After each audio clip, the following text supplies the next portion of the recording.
It's now recording. Terrific. Oh, So this will be available to other people if they would like to come and take a look at the meeting at their convenience. And I would like to also say that if you've not had the opportunity yet to run off a printed copy of the meeting booklet, please feel free to go through the booklet, and at any time in the next week or so, if a question comes up, please ask it. We'll one of the things we're going to have to do is to sort of consider our meeting unadjourned so that others can come and be a part of it at another time. This is one of the only ways we can really do this. The only thing that we can't do later is to vote by voice. We can't do that later because the time will be past. So, and then we're also going to need, before we do anything else, other than to, well, yeah, the very first thing that we have to do now is to understand the motion and vote for the motion to suspend temporarily for this meeting only our bylaws. Does everybody understand? Did you get to read ahead of time how the chancellor advised us on suspending the bylaws so that we could have this virtual meeting? Yes. Yes. All right, so let me get here. And Diane, would you please just read the motion, and then I'm going to ask for someone to actually float the motion. Yes. The motion reads, in consideration of these extraordinary times of pandemic and the resulting necessity of meeting virtually rather than in person, the motion is made to suspend requirement of 50 communicants or 50% of the congregation plus one, whichever is less, in order to establish a quorum for the annual meeting. Also suspended is the requirement of being physically present to vote, as well as the minimum number of candidates to be 4. With 3 candidates presented, the vote will be by acclamation. This motion is for the purposes of this annual meeting held February 7th, 2021 only. Okay, is there a motion to that effect? I make a motion to accept it as the way it is written. Rich Walker makes the motion. Is there a second? I'll second. All right. Is that Roby? Yep. Yes. Is there any further discussion on this motion? All in favor, please say aye. Aye. All opposed, say no. It seems to have been passed unanimously. Mm-hmm.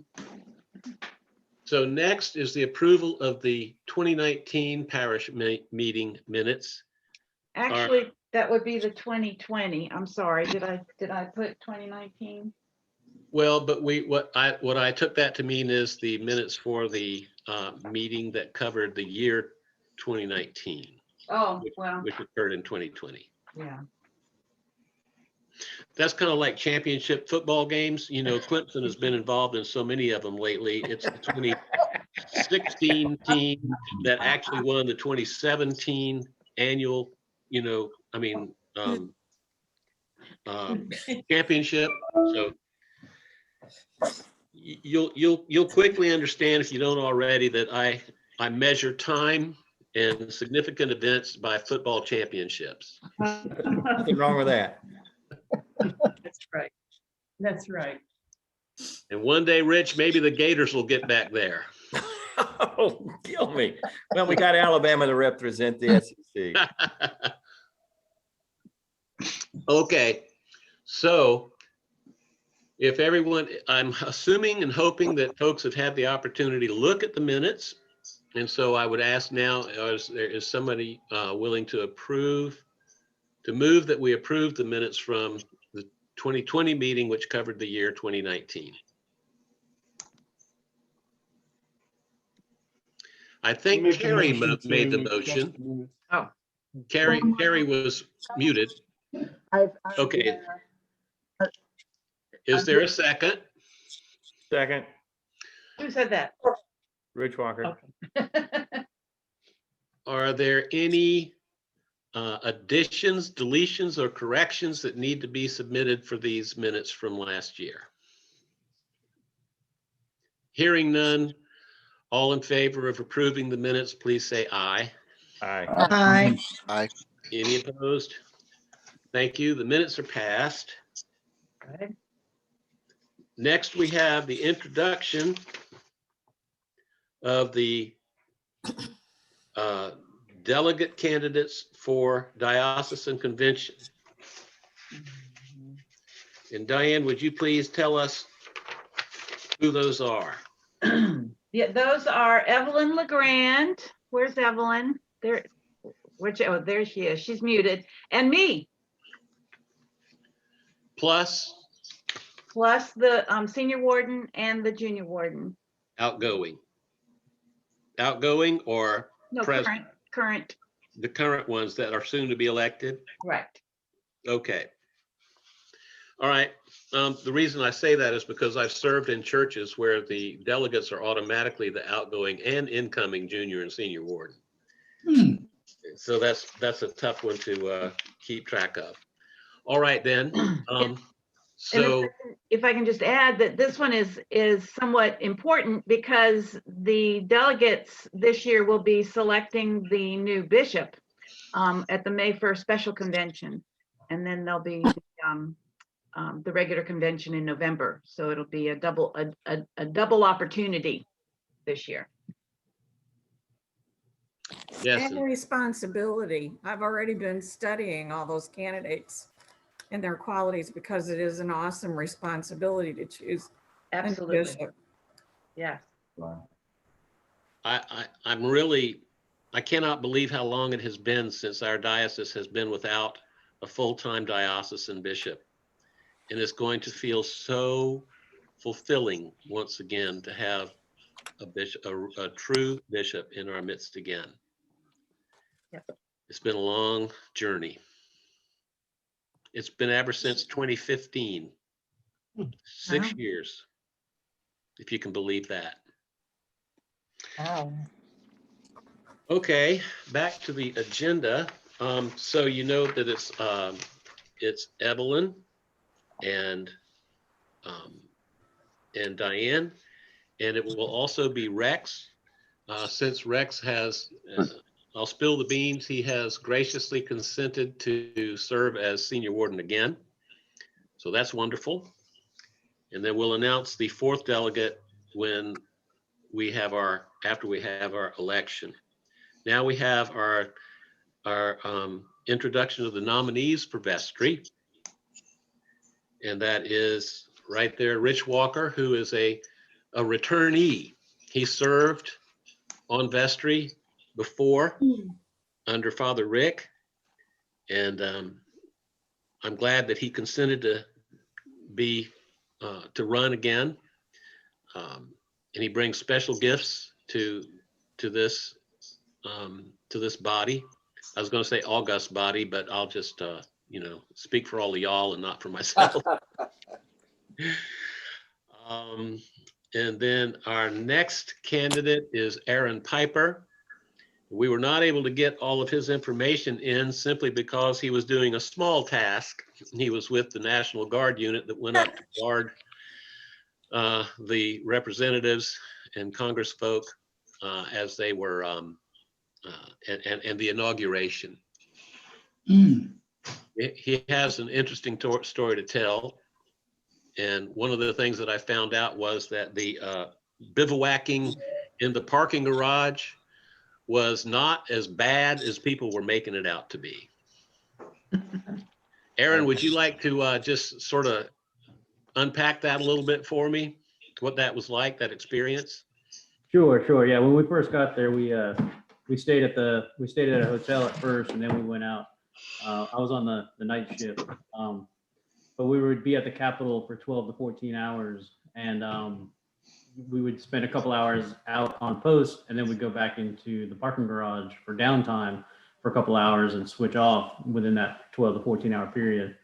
And so the time we were in the garage, you try to catch up on sleep, and that's when people would be sleeping in the garage, but we'd still get 8 to 10 hours back at the hotel to shower and sleep in a bed.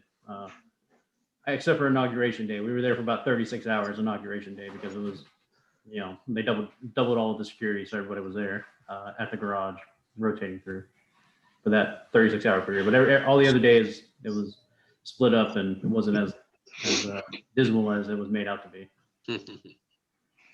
So it was nobody thrown out of the hotel though, right? No, not this time. That's a long story. The last time we were there, we were asked to leave the city of DC, and then we had to go on the other side of the river to another hotel. That was back in June, though. Was it June, July? We were there the first time. Thanks for your service, Aaron. My pleasure. Thank you. Yes. Yes, thank you. Yes, Amen to thank that. you. Okay, and last but not least is Bill Jefferson in the deep blue shirt. Bill has been with us for several years, and he is also he brings his son Brandon, who's who at one point in time was a regular sized kid. Now he's turned into a football playing monster. And Bill coaches. You're an assistant coach, right? What area do you take care of as a coach? I'm on the offensive line. Offensive line. That makes perfect sense. Yeah, I'm learning. It was 40 years since I've been playing, but I just do it with the team and help out any way I can. And tell us where you're from, Bill, originally. Originally, I was born in Massachusetts, just outside of Boston. I lived there till 1989 and decided to move to Florida. We moved to Sarasota in 89. And 7 years ago, we moved to the Charleston area. Are you pulling for the Buccaneers and Tom Brady today? Yes, I am.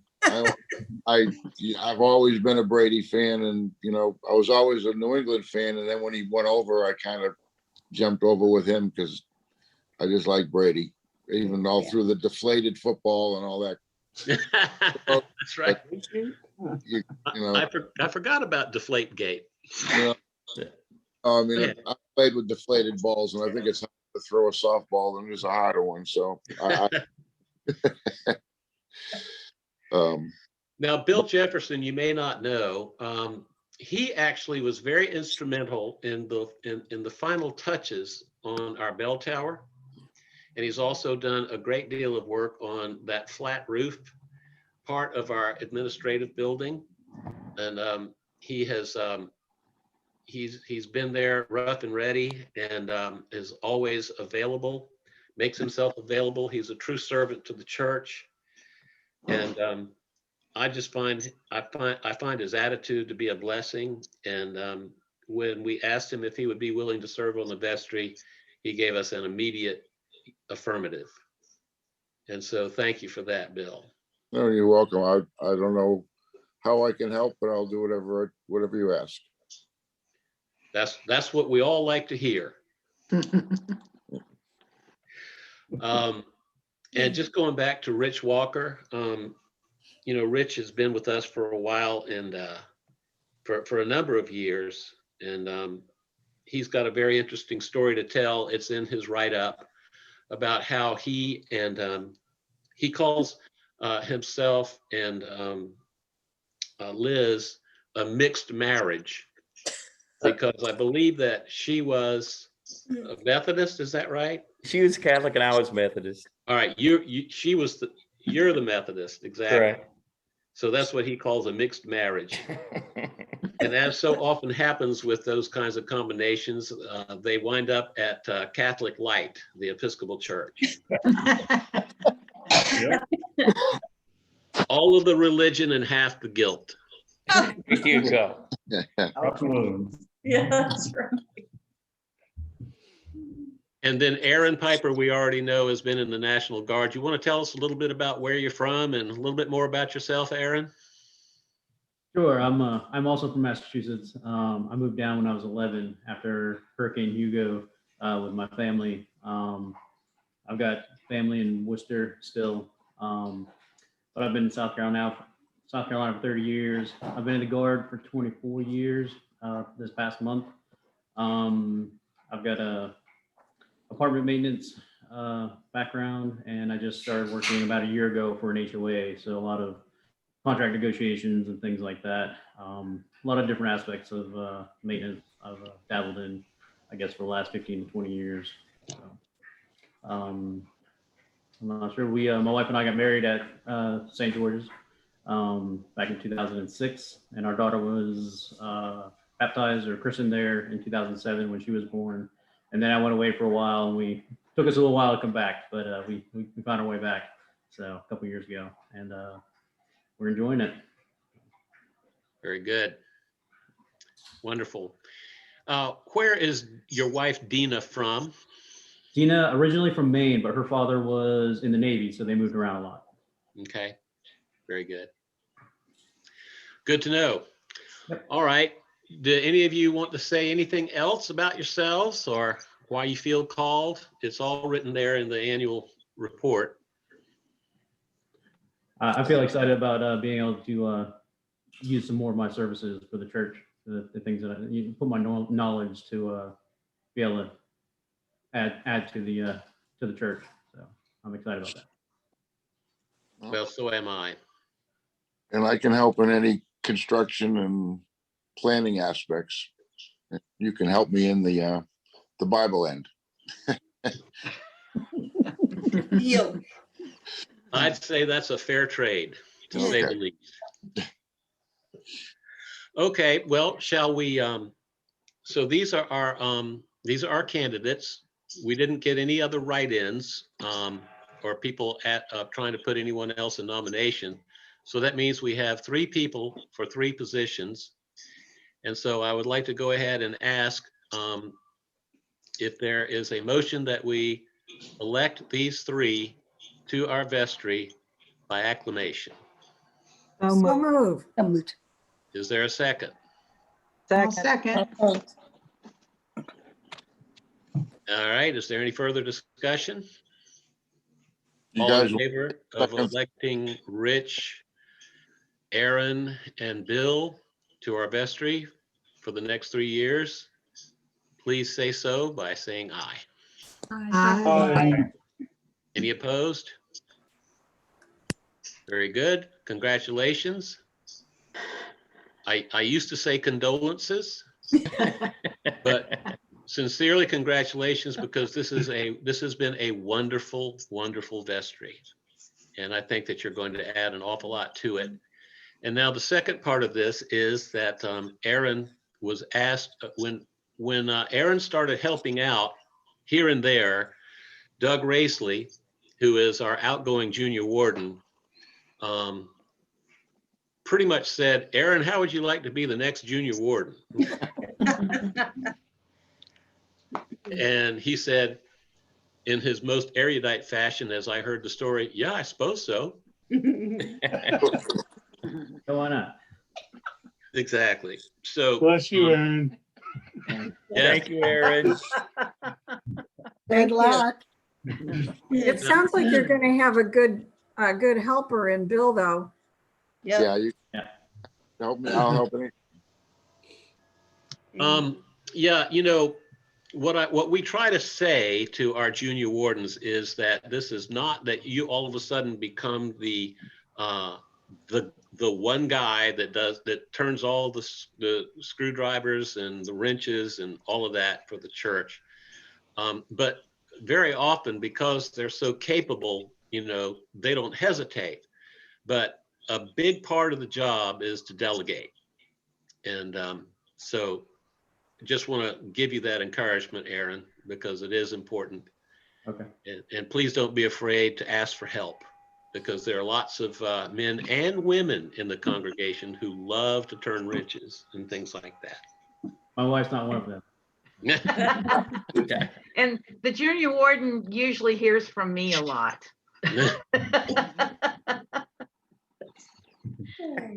But And we'll talk, Diane. Aaron. Diane. My wife, Kim, is one of those who likes to turn wrenches. And Oh, her yeah. favorite place in the world is Lowe's. So, Favorite store. Diane, I'm getting a text message from Fran Miller who's trying to get in. Do you see her? Nope, Okay, nope, can't, I don't see her, so I can't let her in. okay. Father Chris, may I make a couple comments? absolutely. First of all, you do have at least one Kansas City Chiefs fan in the group. Got two. Rich Walker's a fan too. I lived there for 8 years. Ah, So, right. second of all, I just want to say how happy I am to have the original Backpack Buddies cheerleader on the vestry. In Rich Walker. Yes, Rich is the original. I wouldn't say Rich is the original, but he was the grower upper of it. Yeah. Beth Warren would be more, would have been original. I think. Carrie, lean in more. Beth Warren would have been the original. I think. Beth Warren. Yes. Now, that's something I did not know. Yes. It started with her looking for a project for her family. And so she talked to a school rep and guidance counselor, and they said, hey, do you happen to know anybody else who might want to adopt families as well? And when I got involved, by the time I got involved, there were 13 or 14 people that it was unofficial. It wasn't considered a church function. It was just it was members of the church who had just informally talked to each other and said, hey, would you like to be part of this as well? And they Ellen I'm Really. blanking, yeah, was doing not Julia, I don't. She was doing the buying, but she needed some Who- help at the time. Carrie, who are you saying did the buying? Ellen Um, Dooley. Ellie Locke and I did Ellie it. Locke. When I came into the office, it had kind of died out. There were just a few kids at a couple of the schools, and Ellie Locke and I were on the outreach committee, and we got it started back up. And she and I did the buying and got things going. Yeah. A small group of us, and we lugged the bags to the schools, and it was only a couple of schools, but when Rich took over, it just blew up and blossomed. I mean, Rich really reached out to the counselors and got it Yeah. going. But yeah, Ellie Locke and I were the ones who kind of got it ramped Yeah, up. I couldn't remember Ellie's last name. Yeah. Yes, but I was doing the sundries buying for the church at the time, so that's how I got involved. Yeah. Thank you for that, Carrie. Hey, Diane, can you mute Kim for a moment? She's on the phone with somebody. Yeah. Can I also ask if we can do a motion for the delegates as well? So moved. Yes, most definitely. Okay. Isn't that next on the agenda? Well, no, they were kind of clumped together, Okay. but it may be, I don't know. Oh, for heaven's sakes.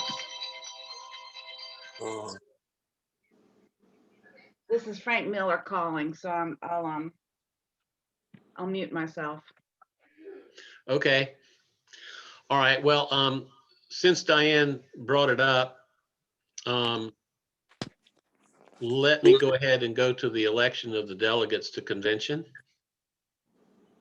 And so all in favor of electing the delegates as mentioned previously, by acclamation, please indicate by saying aye. Hi. Aye. All opposed, say no. Very good.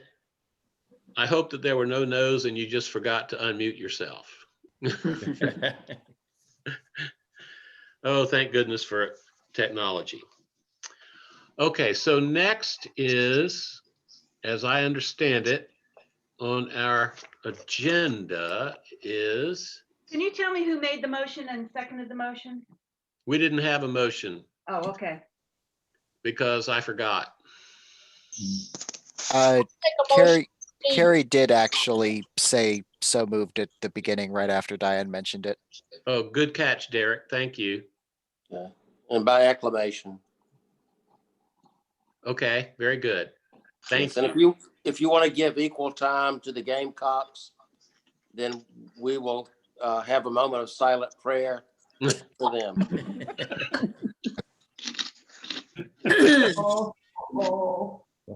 Tough group.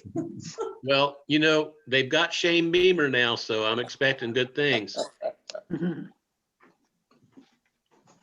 Okay, so now it's time for the rector's report. And if you will all turn, I will now read it jot and tittle. I'm just kidding. You've had a chance to take a look at it. I'm just going to give you a couple of highlights. But what I thought was funny, I thought, well, let me look and see what I wrote in my annual report last year. And this stuck out like a sore thumb. With God's grace, I said, I hope for and look forward to a more normal year in 2020.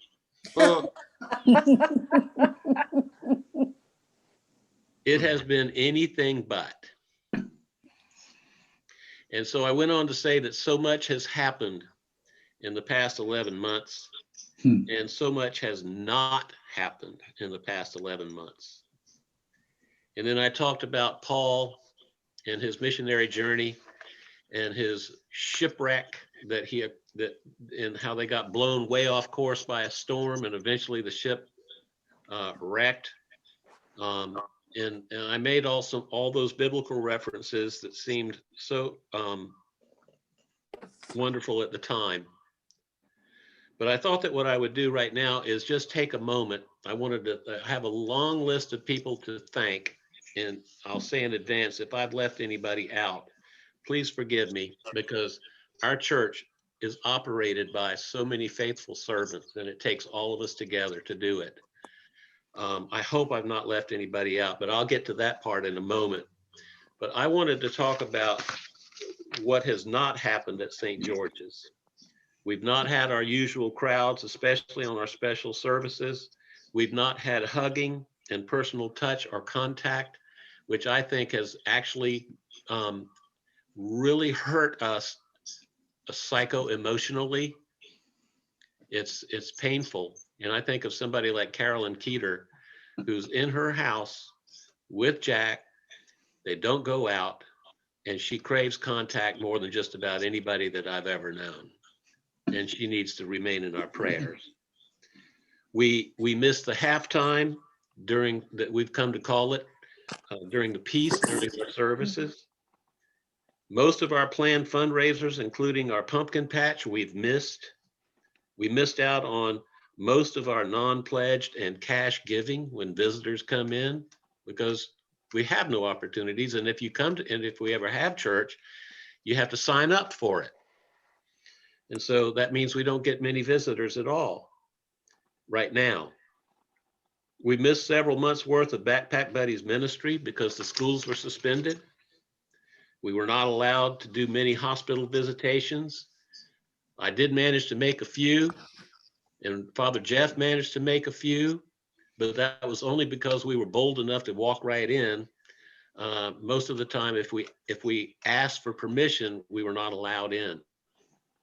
We could make as many we could not make as many home visitations, but we did manage to make a few. The choir could not perform for services. And for a small time, we had a limited choir presence. We missed out on the traditional rector's wassels during Advent. We missed out on all of our all but one of our Lenten soup suppers. We missed out on most of our Advent services. We have not officially celebrated the completion of our Standing Tall project. You know, when you finish a capital project like the one we went through, what you do at the end of it all is you bring in a bishop, which we did not have, and then you bring in you bring in visitors and visiting clergy, and you have a huge celebration of that accomplishment. And we've not been able to do that yet. We've not held in-person children's ministry since March. We've missed out on our shepherding team quarterly meals, weekly coffee fellowship, in-person book and Bible studies, 8 a.m. services we haven't had for almost a full year now. And that's part of the reason for that is because the people who go there are immune compromised, and they wouldn't come anyway if you tried to hold it. We've not had the midweek healing services. We've not had any retreats. We've not been able to have our nursery, and we've not been able to do kids' zones.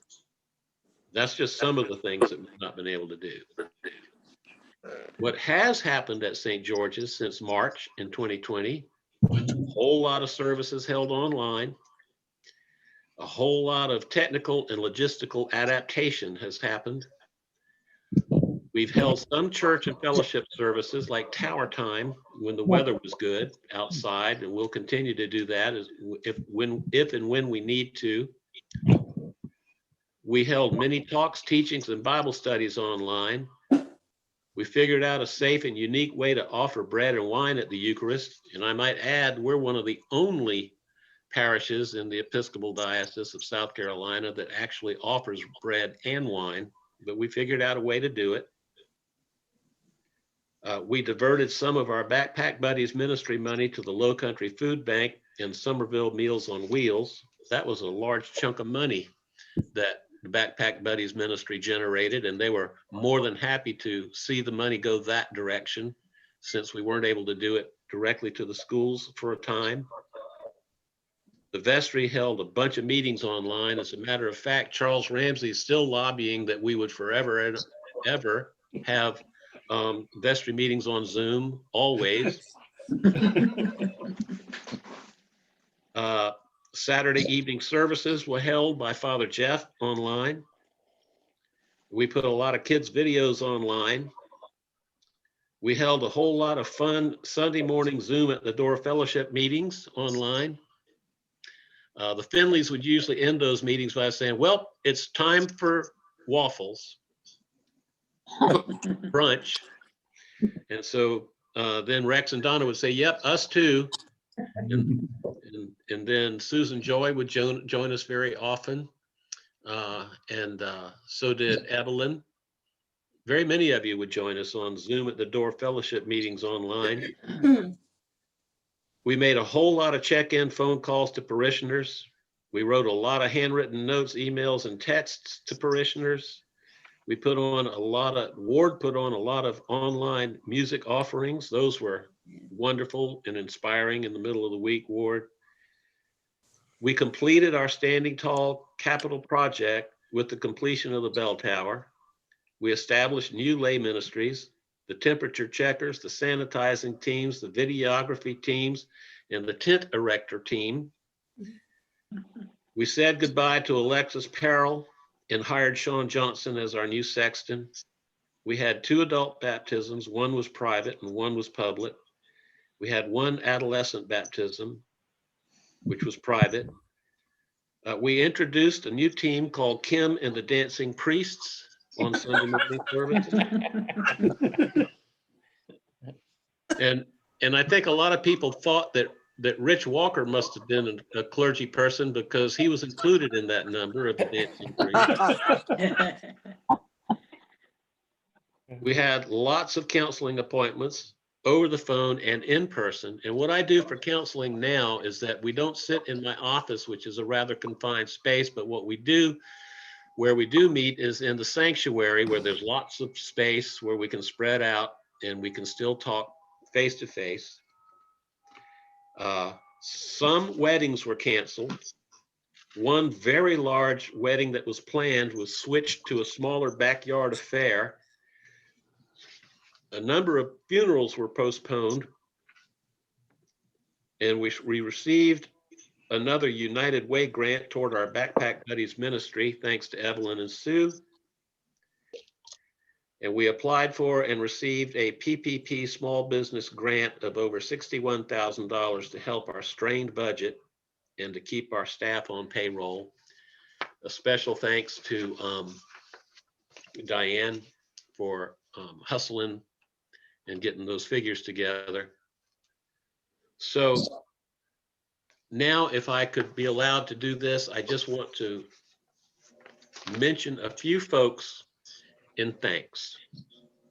I want to give a special thanks to Trish Huey, Frank Miller, and Doug Racely, our outgoing senior warden, who are now leaving the vestry after wonderful service on term. I really want to thank you for the work that you've put in. I want to thank our current members, Charles Ramsey, Dane Harvey, Roby Junkins, Mary Hodes, and Declan Barnum. I want to thank you for your guidance and counsel. I thank you, all of the vestry people, for the work as vestry person of the day. That is an excellent ministry, and it helps us out on Sunday mornings. It is a presence of the leadership of the church. And I also want to thank you for struggling with and conquering, for the most part, the technology of Zoom. I want to especially thank Rex Elser for being our senior warden this past year and for consenting to be our senior warden for another year. I want to thank Doug for the work that he did as junior warden in particular, and has continued all the way up to the present day. And now he can pass the torch, but we all know that Doug is not going to be finished with his work. He will always come and help us out here. I want to say thank you to Alexis Parrell, because she brought a special skill set to what it means to be a sexton, with an eye for detail and cleaning. And I want to thank Tony for being her second mate, for helping her out. And I want to thank Derek Parrell for bridging the gap when it was time for her to go to work at Trident Tech in her new job. I want to say thank you to Sean Johnson, who's not here today because he's attending the funeral of his aunt. He brought, as sexton, a different set of gifts to the job. His gift was one of anticipation. I mean, he's one of those people where if you say something that needs to be done, or you're discussing a ministry on staff, he's already thinking ahead and he's making things happen before we even have to ask him. And Alexis did that a lot too. But Sean brings this special gift to us, and he has a true servant's heart. He will do anything at any time for anybody. I want to say special thank you to Ward Moore, because in addition to being a fine organist and a fine choir director and a builder, and what I like about Ward is the choir is a small group. He treats it as a small group, and we're a family. He's done that ever since I've been a choir member of his back at St. James Church.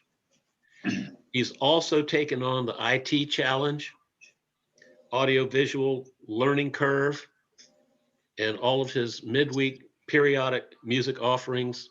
I especially liked Name That Hymn. That was a lot of fun. And I think I've heard a rumor he's going to bring that back.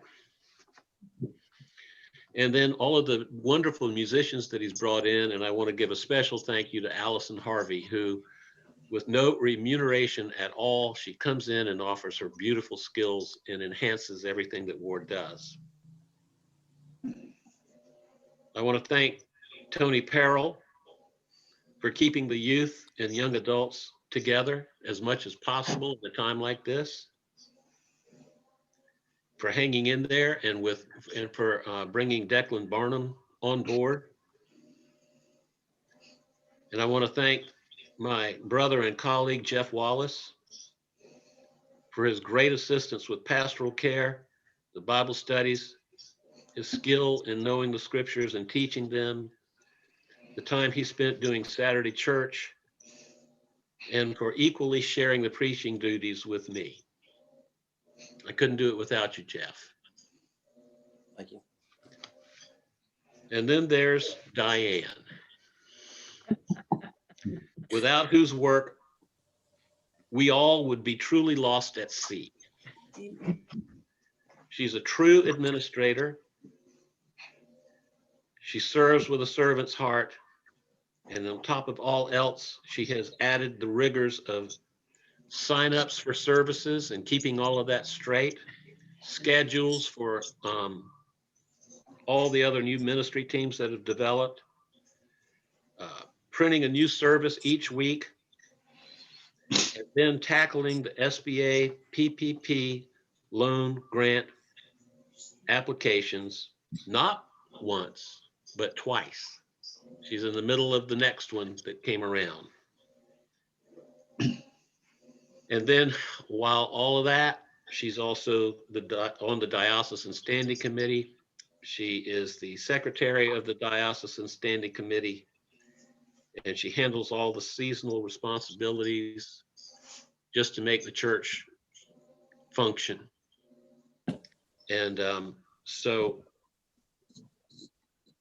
all of those people, especially the staff and the vestry, I'd like for us, I don't know how this will look online, but for us to give a hand, a round of applause.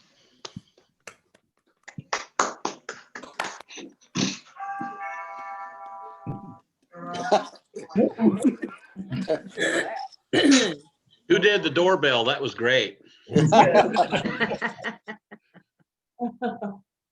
Now I've got a few more people. I've got a few more people to appreciate. Mike Singletary has run some very successful and effective Red Cross blood drives at a time when that is most important. The last two that have been run here at St. George's, despite the pandemic, we have had more units of blood offered than ever before. Mhm. And I want to recognize and thank Evelyn LeGrand and Sue Lessenberry for doing the grant work and bringing in more money than we've ever had to support this Backpack Buddies ministry. And I want to thank Rich Walker for continuing to do the work that he does with the Backpack Buddies ministry. Now, the acolytes have had a challenging time as well. Tracy Strickland and Rich Walker and Jason Shepard with Will and Joss and Bill and Nadine Lomax have come in, and they've had to keep up with all of the changes that we've made. Sometimes we're in person, sometimes we're not in person, sometimes we're, we've got a few people in the church, sometimes, and it's always changing, always adapting. And thank you for doing that. And then the readers, Tracy, Rich, Nadine, Kim, Michelle McGovern, and now Ward has been conscripted as a reader occasionally. Jean Grubbs and Cindy Larkin have all been there to read for us. The Altar Guild has had a challenge. Pat Gagne has held things together. Donna Elser has helped. Nadine, and now a new member,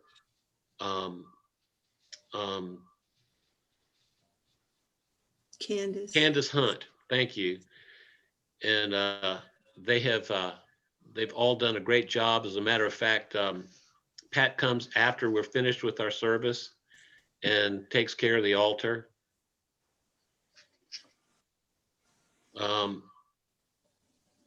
Doug Racely and Candace Hunt and Sean Johnson helped Kim with the Christmas decorations this year. As you remember, we used to gather a bunch of people together after church to make that happen. And it was done now only by 3 people this year, and it was still beautiful. It wasn't quite as elaborate, but it was still beautiful. Then we've got some new teams. We've got temperature takers when we are having in-person services. Mary Hodes headed that up. Carol Davis, Darlene Hodgkins, Donna and Rex, Gladys Chamberlain, we're all a part of that. Am I leaving anybody out?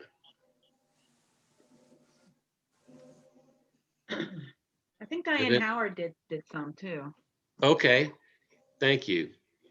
Diane Howard. Also, we had sanitizer teams. Trish Huey, Catherine Mixon, Doug Racely, Tracy Strickland, Pat Gagne, Candace. and Candace, yes. Thank you, Kim.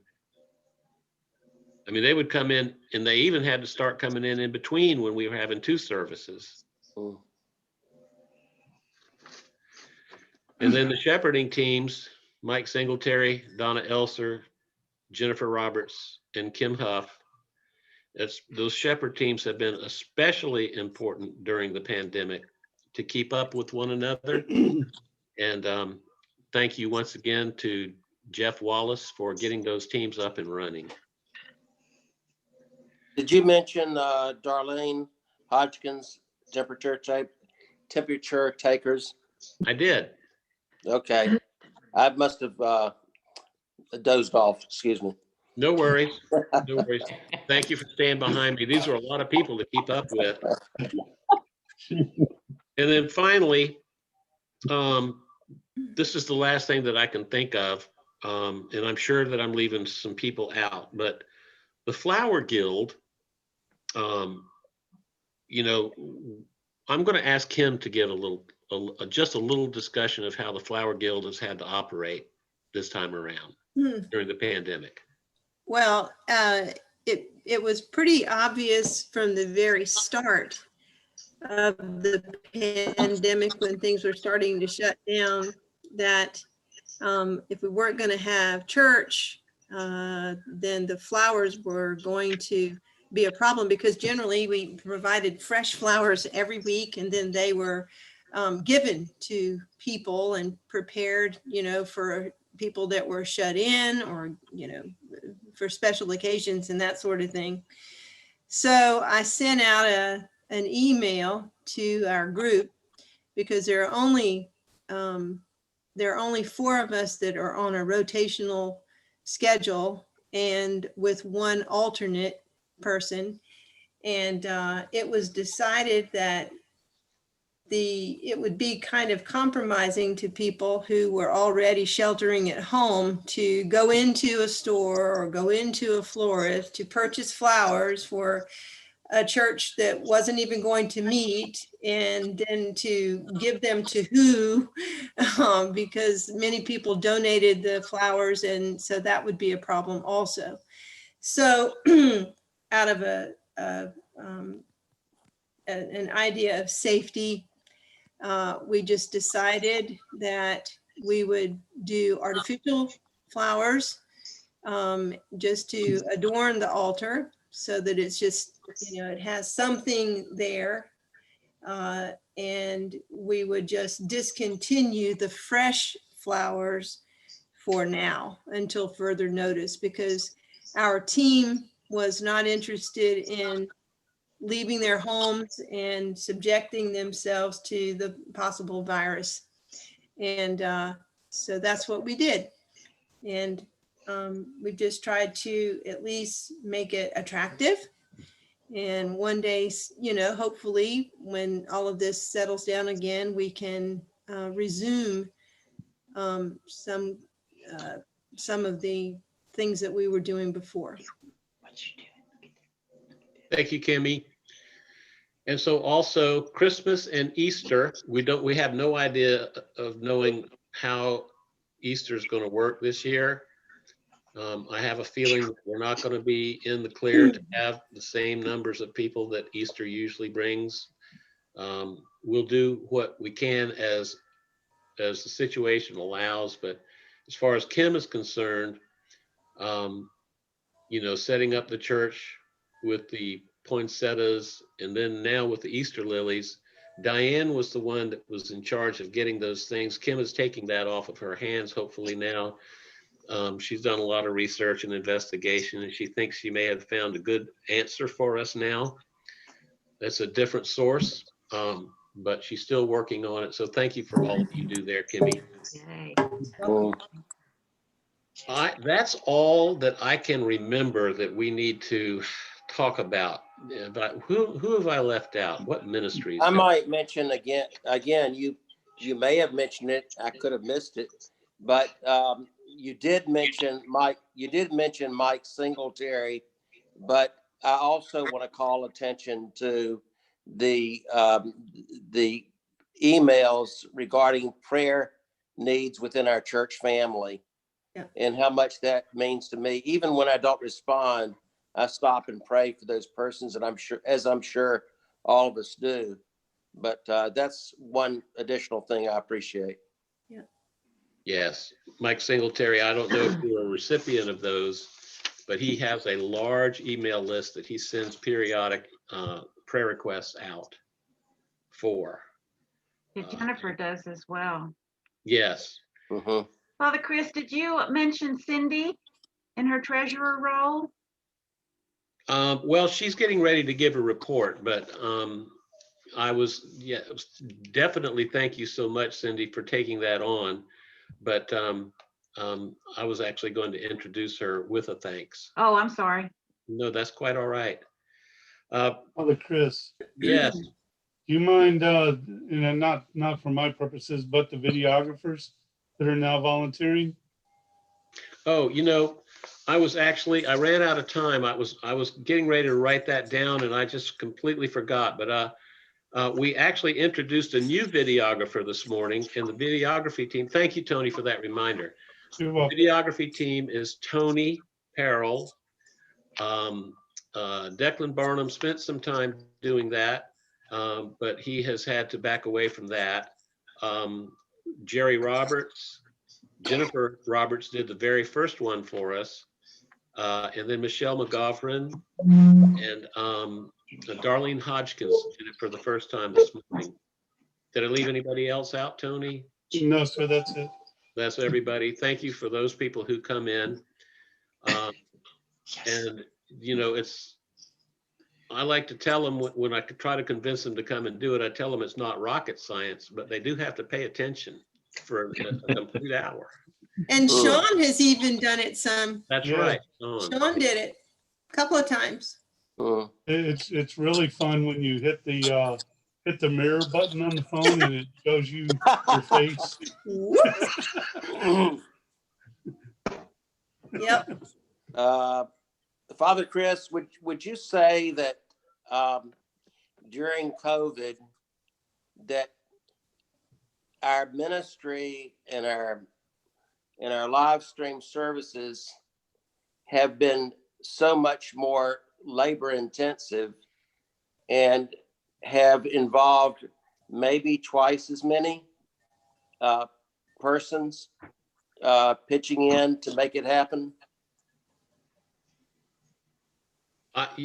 Certainly it's labor intensive, that's for sure. And it takes a bunch of different people in a bunch of different roles than what we used to do.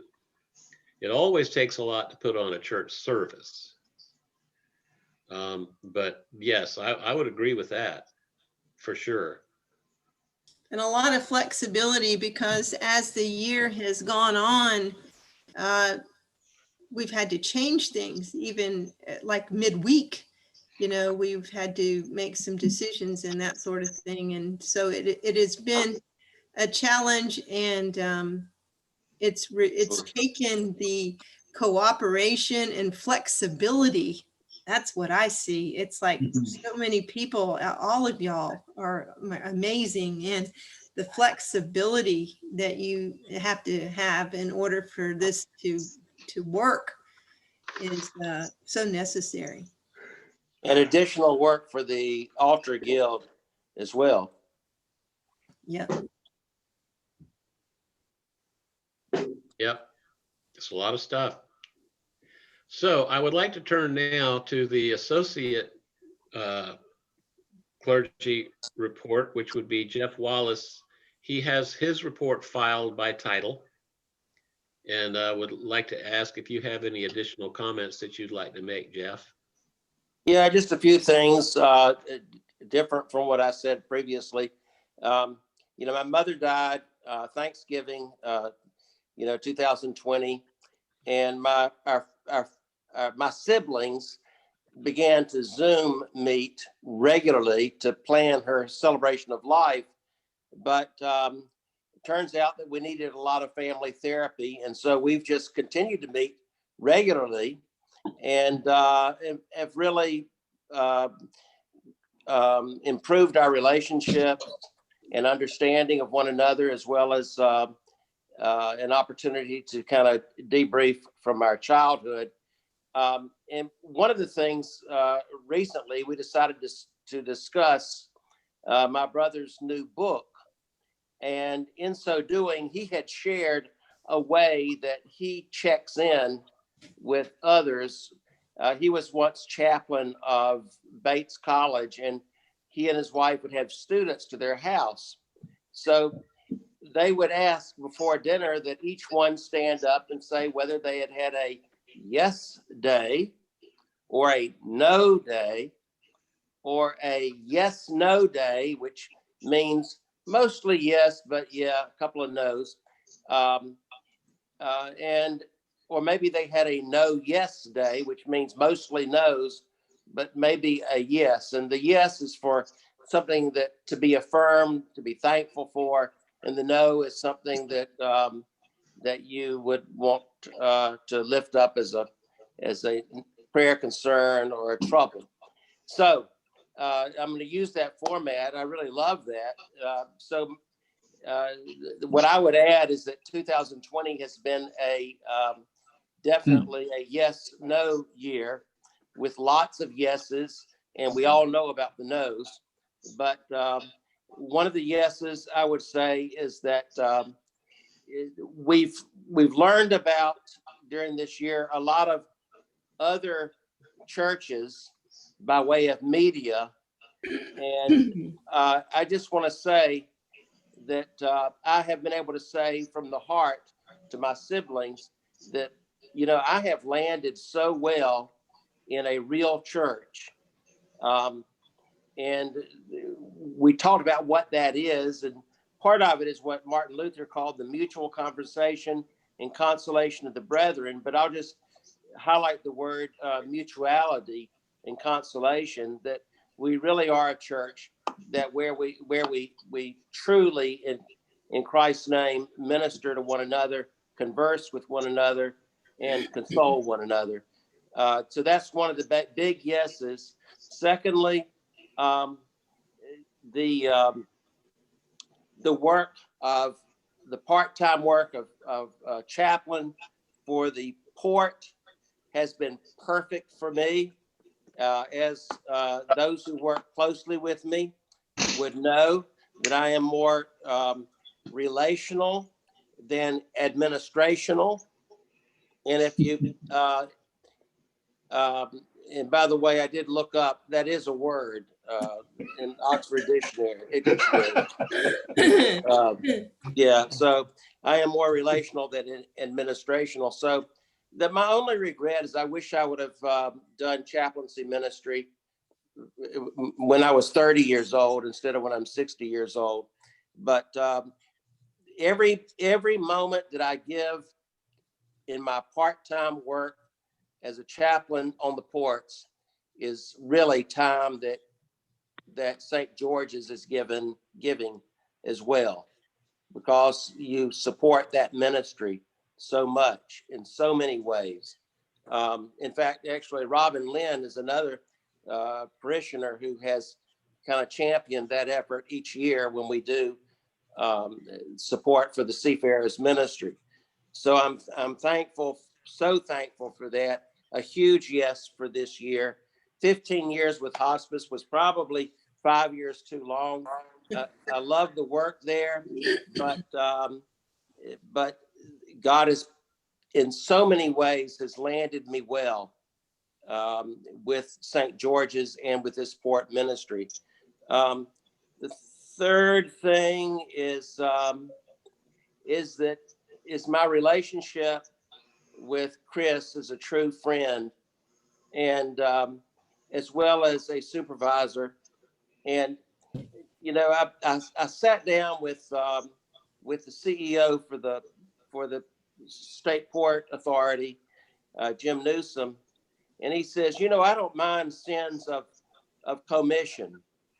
I just hate sins of omission, which means you just don't do anything, so you don't risk failure. And he said, I love people to risk failure and then fail, and, you know, we'll try again. And I think we have that same philosophy. Chris definitely does. I don't think the contemplative worship was a great success in terms of numbers of people. There were a few of us who enjoyed it, but it did minister to a whole lot of needs. But, you know, it was there for a season, and I'm glad that I had the kind of relationship such that we could try that out, you know. And we are now talking to Father Chris about Lent. And my brother has written a couple of books, and one of them is called The Art of Christian Lamentation, a perfect study for Lent. So, you know, that's something I might try again, and welcome those who want to purchase the book and do a book discussion. And I guess fourthly, shepherding group has definitely evolved into something that we had not planned, and yet it was responsive to a different season. And those leaders in the shepherding teams continue to be vital ministers in our church ministry. Just very thankful for that, and I imagine that as we look forward, that the shepherding teams will continue to adapt and find ways to be more useful. Thank you. Wonderful, Jeff. Thank you for that. Thank you very much for your ministry among us. I'm going to call on Rex as senior warden for some remarks. He's also filed a report by title, and we'll do Rex, then we'll do Doug Racely, see if he has any comments about his time as junior warden, and then we'll go to to Cindy Larkin with the budget. Okay? Keep me on task, everybody. Take it away, Rex. All righty. A lot of things I want to say are thank yous that Father Chris has already covered, but I think they're important, so I'm just going to go ahead with them. I welcome the opportunity to say a few things. You know, we all started 2020 full of hope, enthusiasm, and plans, and unfortunately, due to reasons outside our control, namely the COVID-19 pandemic, it became apparent that these things weren't going to be fulfilled or materialized as we prayerfully hoped. The challenge quickly became one of how to effectively, sensibly, and lovingly meet this challenge. It called for hard work from the clergy, the staff, and the vestry, and of course, the congregation. We especially want to thank Father Chris for his great effort, creativity, and prayerful actions regarding opportunities for worship, along with other changes and actions required during this past year. We want to thank Father Jeff for his creativity, flexibility, and hard work. Many, many thanks go to Diane Wilson for her hard work, patience, and extraordinary, and I do mean extraordinary, multitasking abilities as parish administrator. Thanks go to Ward Moore for the beautiful music that he puts together, his instrumental talent, and a voice that most of us wish we had. A thank you goes to Tony Perrell for his work with the youth. We want to recognize Sean Johnson for his efforts in maintaining a clean and safe environment in our buildings. Thank you to Cindy Larkin for her good work as St. George's treasurer. Also want to mention the acolytes, the readers, and the videographers at the small services, in addition to our dance leader, Kim.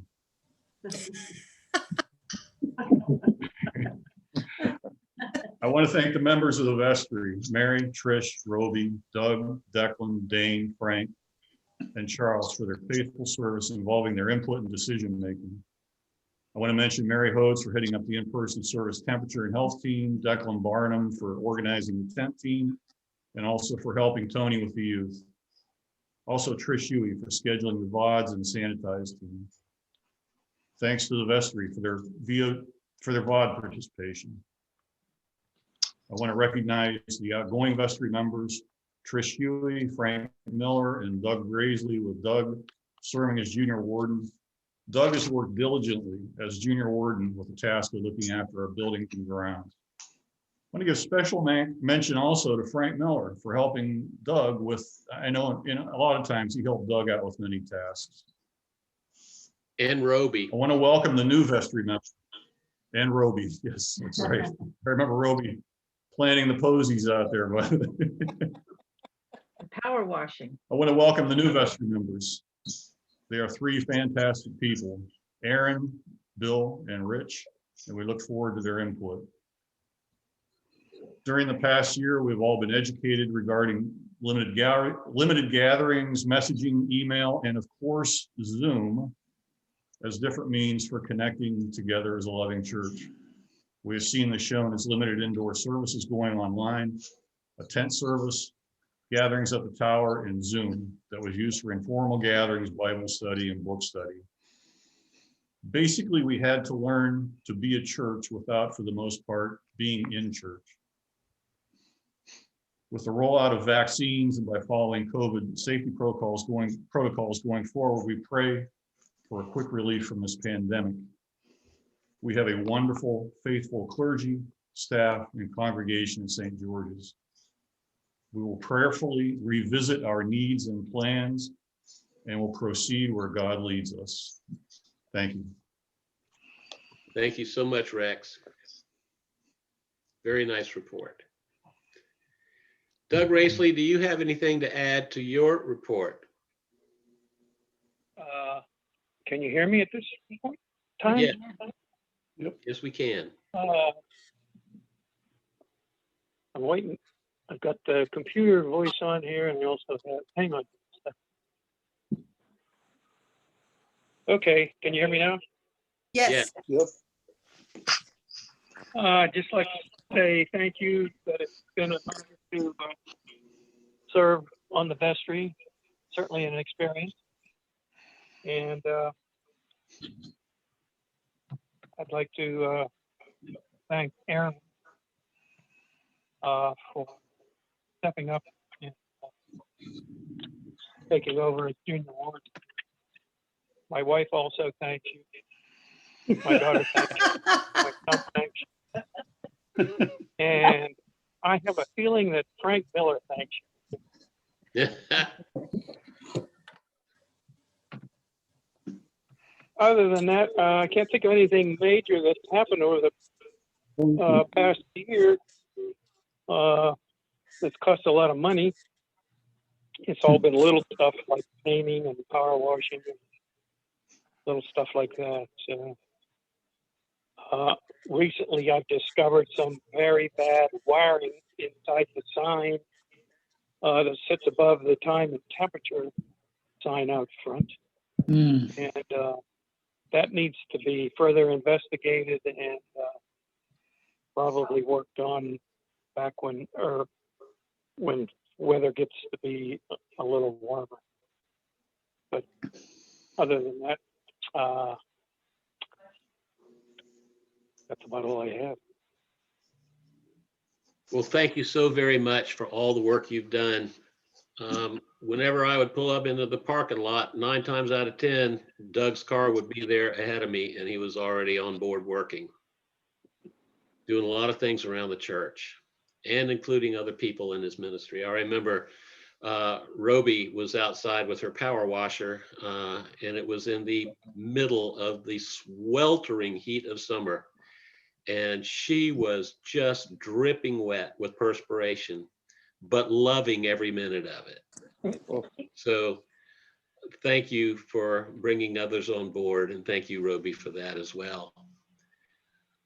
All right, as promised, I think I said that I would call on Cindy Larkin. Let me just mention before she gets going with her report that Cindy does what every treasurer, true treasurer, really should do, and that is that she is like the canary in the mine. And she's good at looking forward and warning us if she thinks that there are financial hazards ahead. And she's very often has the task of a prophet, that when a prophet warns, but then people repent, then 9 times out of 10, the prophet is made to look like a fool because God has pulled us out of the fire once again.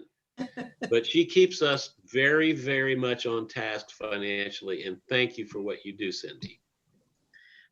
Yeah, you're very welcome. I know sometimes, I guess I'm more on the conservative side, as you mentioned. So at vestry meetings, I don't mean to bring gloom and doom, but we got very lucky several months. So in the summertime, it was interesting. Even though people weren't traveling, we still had our summer slump, as most summers go.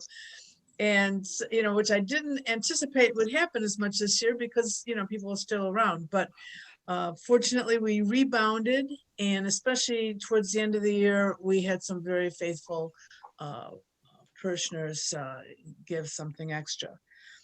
We mentioned earlier PPP grant from the Small Business Administration. I had never seen a government agency work as fast as they did, not only in giving the money, but also when we had to apply for forgiveness of having to repay it back. I mean, it was just, it was pleasantly surprising. Now, the PPP stands for payroll protection. So we're very limited when we do ask for the funds as to how much we can ask for, because it typically goes, as I say, for payroll and other limited church expenses. So it's not like we can ask them to pay for, building and grounds and things like that. So as I say, we got the one that helped us through this past year. Had we not gotten that, and with the reduction in expenses, which was fortunate, we probably would have ended up being $30,000 in the hole as opposed to $30,000 in the good, which is pleasant.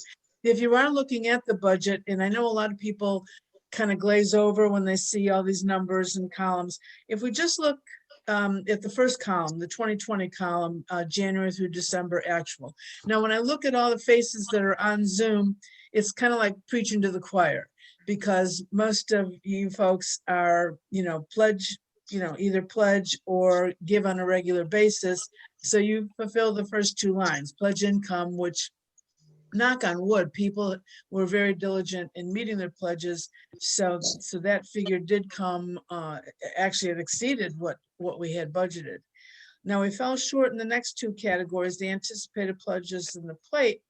And I think oftentimes people don't realize that, even if you throw, $20, $40, $5, whatever into the plate, it does add up by the end of the year. I mean, even though it's typically less than $300 a week, when you don't get it, that's the reason why we're $10,000 short on plate and, $20,000 short on anticipated pledges.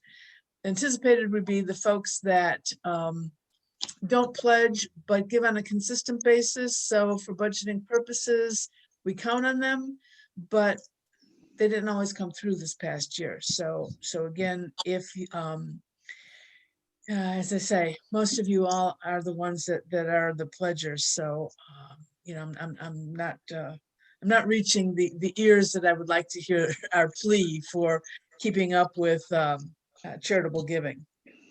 But everything else, like I say, the Backpack Buddies, that was both income and a grant, I believe. And then the other things that didn't meet budget were the things that were, due to the pandemic, fundraising, other grants and other receipts that we normally would get.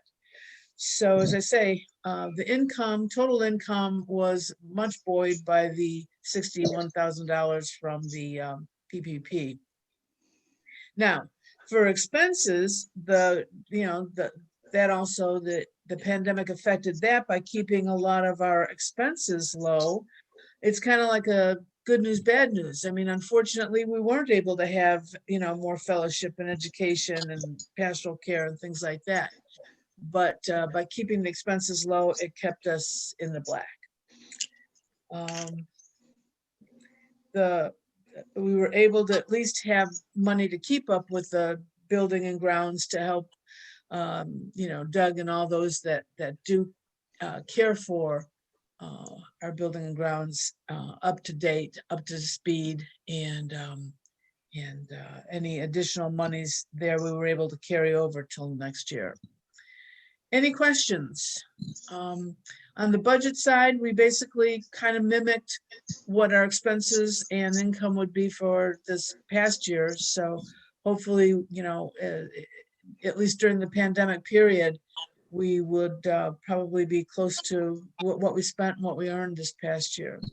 Hopefully, when we do, hopefully by mid-year, end of the year, we'll be back with full-time services, and we can boost our relationships and our services. Any questions? Okay. Thank you. And again, I appreciate all the support I get from those of you that are, either mailing in or Givelify, whatever. If you have envelopes, use your envelopes. If you don't have envelopes, use your envelope number. I don't remember, I don't memorize everybody's name. In fact, I don't even look at names on checks if you put your number on the check, so I don't have to look it up. So I really don't know what people give. I didn't know I had a number. Well, Diane can help with that. You have a number. I'll tell you your number. Okay. Great. Thanks again. Thank you, Cindy, very, very much. Yeah. Okay. It's been wonderful having a person who this is not your first rodeo when it comes to running a treasury, and thank you for helping us. Okay. May I interject? Well, it sounds like you're going to, so go right ahead. Of course, I'm doing this on my cell phone, and so I don't see everybody, but I see Kim and Susan Joy side by side, and I just want to take a moment just to say, Susan Joy was married to a pastor, I believe, so she knows the dark side of ministry. And thank you for being here, and also for supporting my contemplative service on Saturday nights. She was one of the few, but also Susan Joy had a book study that was significant. So I want to take a moment to acknowledge that. And then my vote for the most valuable player is Kim. So, really, so active in our worship experience, so active in relational ministry, and some of her posts on Facebook are better than any sermon I've heard me preach or anyone else. And so I just want to acknowledge that. Thank you, Jim. Thank you, Kim. Thank you. You're here. Don't make me cry. I'm getting ready to call on Ward because he's got a little something that I've asked him to talk about, to present to everybody. I know that we're now exactly at an hour and a half into this meeting. I thank you all for hanging in there. We're not going to be much longer than this. But I also see Carrie Redzikowski sitting there, and she's not been recognized for much of anything, but she's always behind the scenes, and she is one who likes to fill in the cracks where she sees a crack, where she sees something missing, and she will ask a question. She will try to help out. She does a quiet ministry, but I want to tell you one thing that she has done lately. That it's been a yeoman's job, and she needs to be held up and appreciated for this ad infinitum, and that is the personal ministry that she has done for Martha Shaw. Amen. Yep, indeed. She has helped Martha go through a transition in her life that none of us would want to go through, especially at Martha's age. and she has been there with her side by side. She has helped me out tremendously, and it's just like she's thrown a big fat softball across the plate so that you can easily knock it out of the park, because she's there doing a very, very patient and difficult work. And I wanted to thank you for that, Carrie. And I'll dovetail on that just to say that using the word administrational again, she has gifts in that area and has helped us to organize, our seafarers ministry gifts at sea, the Christmas at Sea gifts. And I'd be remiss not also to mention, and I'm sure we'll forget stuff, but those scarves are just beautifully prepared. The scarves and caps are so beautifully prepared, and each one in its own little plastic, bag. Presenting those to the seafarers has been a huge part of my ministry.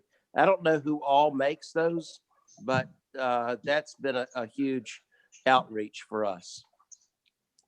Is that Miller? Your audio, Carrie, is not working well. We can't hear anything. Yeah, I was going to say, is that Miller? Do you Still, want still can't hear you, Carrie. Sorry. It's perhaps your microphone. I don't know. Yeah.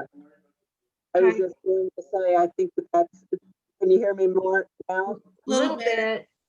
Okay, that might be, is that Miller's, or do you work with those? I think that Grisel's do, and a lot of that ministry group. And Thank you. I also want to acknowledge Tim Yaki and Angela Rainey. And there's a team Martha that's helping out as well. Thank you. Yes, yes. Carrie, I understand your frustration with your audio because my personal laptop, the microphone just quit. And it went out in stages, just like yours sounds like it's doing. Yeah. Anyway, but we thank you for being there, and thank you for the things that you do to help us out, to help the life of the church. Okay, Ward, you're up. Don't forget to unmute. All right. Hello, everybody. Hello. Hey, Hello. Ward. Hey, Ward. Last fall, Father Chris asked me to head a committee on getting price estimates and materials for building an audiovisual booth for the sound and video of the church. The booth would consist of equipment that would enhance the way we live stream and record services, concerts, and church meetings. And the overall plan of enhancing streaming capabilities was to include 2 screens that were retractable in the front of the sanctuary for projection purposes, with video projectors suspended from the ceiling for each screen. The projectors would be controlled via equipment located in the booth, which would also have 2 streaming cameras that could switch from one to the other to provide different angles for streaming worship. Also, digital audio equipment to control the sound in the sanctuary would be installed, as opposed to the old analog equipment that we currently have. It would go to digital, and it would only require 1 cord going to the booth from the front to handle everything, which is pretty amazing. And the booth, it would be installed inside the existing back wall of the church where the clock hangs now. And a stairwell with a locking door would be installed in the narthex that would lead up to the AV booth. So after several meetings with the committee, who consisted of Tony Perrell, Jerry Roberts, Doug Raisley, and Bill Jefferson and Father Chris, and we gained different price estimates, it came up with a rough estimate for the cost for a new AV booth in the wall. So the best deal we could find was with Sweetwater Sound, who we get microphones and stuff with anyway. They gave us pretty big discounts on the equipment. And it would cost around $13,000 for the AV booth equipment. And then for the build out of the actual physical booth, which Bill Jefferson and company would do, that would cost about $6,500. So you're looking at a total of about $19,500 for the whole project.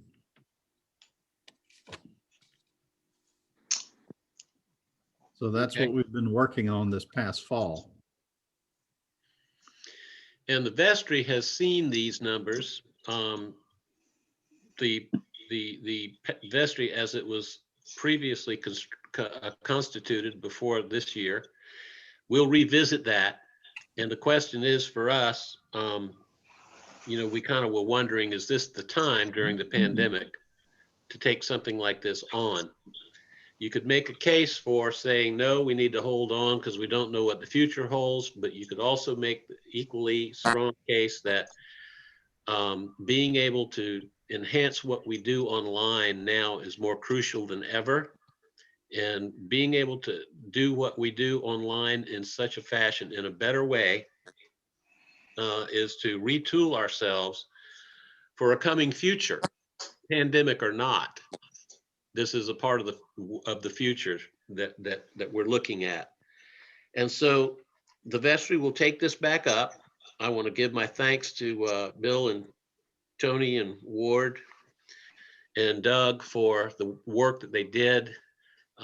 It's a very viable project.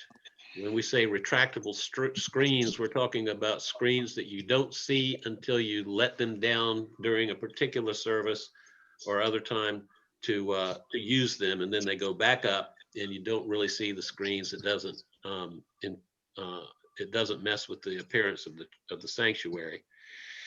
Anyway, we'll take a look at that. We will try to see if perhaps we think that the congregation will be behind it. I wanted to give you just a moment to make any comments that you might have during this point in time that the new vestry can take down into the future as we deliberate.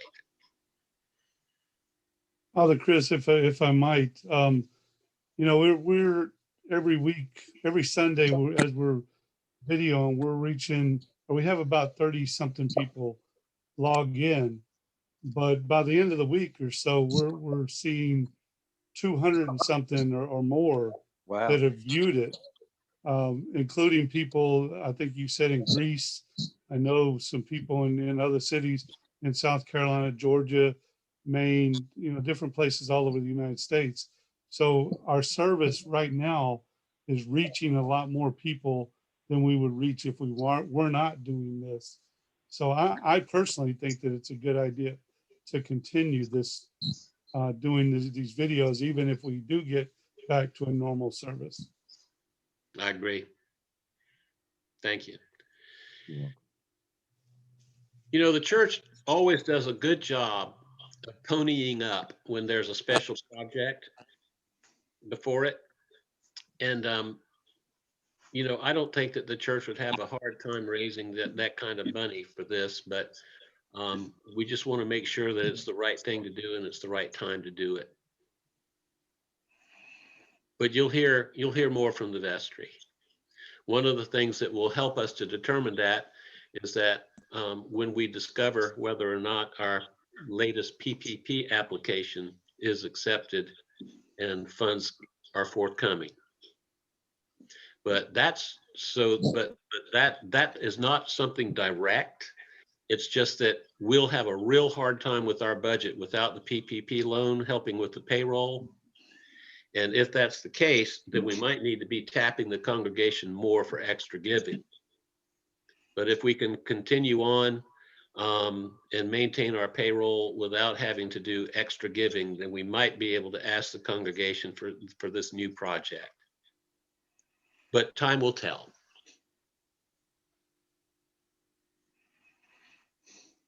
Any other comments on that? Okay, I see on the agenda that we have old business and new business. I'll start with the old business first. Is there any old business that needs to be taken up?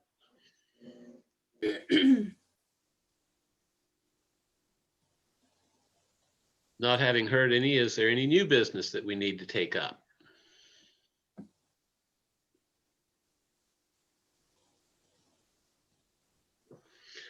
All right, then. I want to thank you all for your attendance. This is something I've been wanting to do for a long time. I want to see how it works. If I could ask you all to unmute yourselves now. And I would like for us to end our meeting with the doxology. Is everybody ready? Okay. Praise God.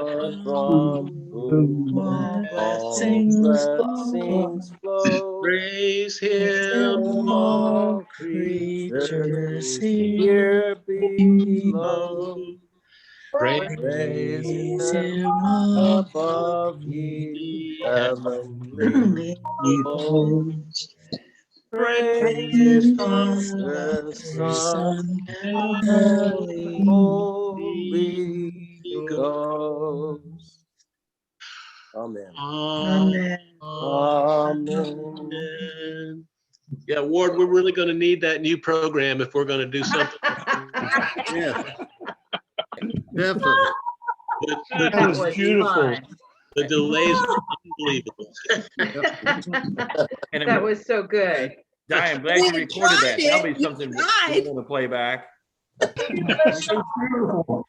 I don't Go back care. and listen I to the don't care how recordings. bad it sounded. It felt good to sing with my church people. Amen. Amen to that. And we Amen. got it. Everything else we tried. Yeah, and we got it recorded too. That's the scary part. Well, Ward, we're just going to have to add that into the price of the audio visual cap. Absolutely. I'll go back and listen to the recording. So good. Love it. Okay, everybody, if there's nothing else, then we'll just sign off and thank you once again for this very unique and special parish meeting. Thank you. Thank you. Thank you, Chris. Thank you. You guys Amen. take care. Everybody take care. Bye, everybody. Take care, guys. Bye. Peace. I'll be back in touch with all of you Vestry people before too long. Okay. Okay. Get out of here. Bye, y'all. Bye. Bye. Bye, Di.